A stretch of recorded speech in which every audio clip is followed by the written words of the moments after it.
Afternoon. And it's good to be back on the grass. Obviously, get all the guys back. It's been great energy in the building. Obviously, you lose a few pieces and gain some pieces this year. You know, the addition of Eric Wilson has been huge for us. This guy has done nothing but come in and really be a second coach in the meeting room, on the practice field. You bring in a guy like Tai Feltons Versatility that's been really good.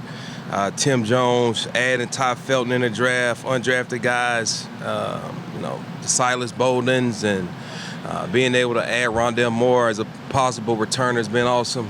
Getting him back as he continues to rehabilitate. But just from a messaging standpoint, just this whole offseason has really been about the difference in competing versus winning.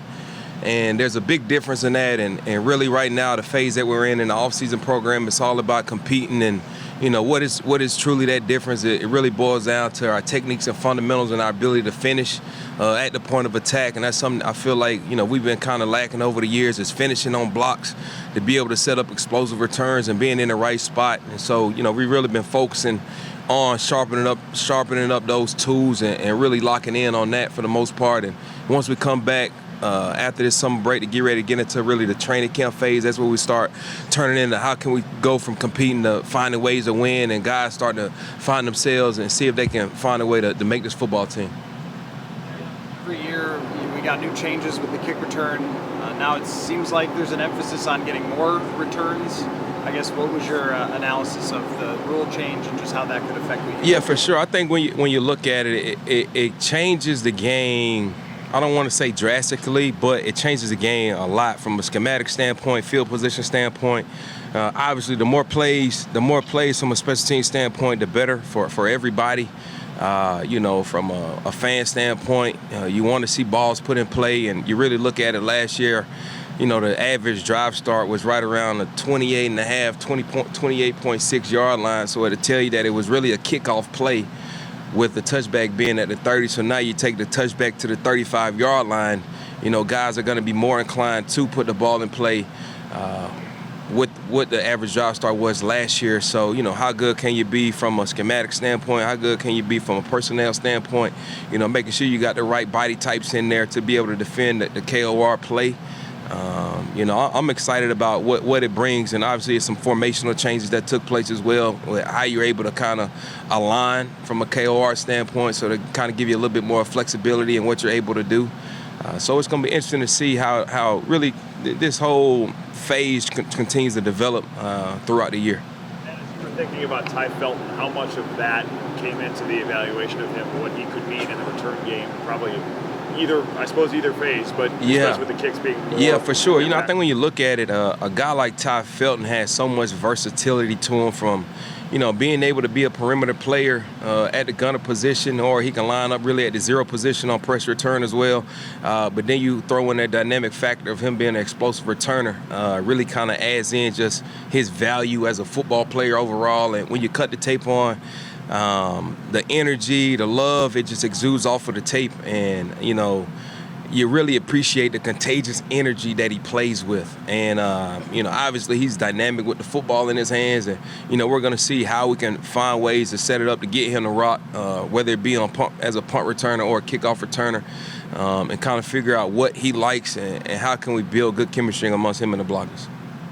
Eric Wilson kind of like a coach on the field. Did you say Eric Wilson was kind of like a coach on the field? Yeah, for sure. Yeah, Eric is, obviously he's an 8-year vet. It's funny, I just came over there, and, he's got those entire rookie group. They're going over pump protection. He's running a full-on drill, and, guys like that, it could easily be in, shooting the whatever with the guys inside, but he's out here, and, what you appreciate so much is he pours so much into the young guys, just from a, hey, I see it this way, I can help you out this way, think of it like this. And, the addition of this guy has just been huge because, I played the game, but he's played the game in a much recent atmosphere, and so he's able to offer a lot more just insight into what today's game truly looks like to help those young guys out. What's the punt returning competition? I mean, how far can you get in this phase of things to understanding like who's going to be in that mix, or do you kind of need to see them in preseason, like real game action? Yeah, for sure. That's a great question, Matt. You know, when you look at it, obviously you got to look at the type of experience that you have back there. You know, Rondell Moore is a guy that's done it, but he hasn't done it since 2021. You know, he's coming off an injury. And so, you know, the biggest thing is how well do these guys track it and catch it? You know, that's going to be the number one thing that we're looking for, obviously, because the possession of the football is number one in that phase. And from there, obviously, it's going to be the decision-making, and you don't really get to see too much of that in a practice element. And so, you know, you got to be able to kind of throw those guys out there in the preseason just to see how well do they respond to the decision-making. Can I fair catch it? You know, am I able to go up and steal yardage in terms of a short punt versus do I got to let it hit the ground?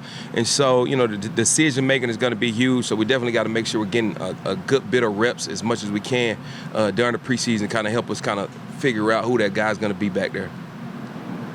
Can Isaiah potentially play or start at cornerback and also return kicks? Because it seems like he's probably trending to do that if you're allowed to use him on kicks. Yeah, that's a good question, Judd. You know, that's a good question because you look at a guy like Isaiah Rodgers, and he's been an elite guy back there with the ball in his hands. And obviously, he's starting at corner right now for us. So, you know, that'll be a conversation I'll have to have with, you know, the upper management just in terms of how good we feel about our CB2 kind of being back there returning kicks.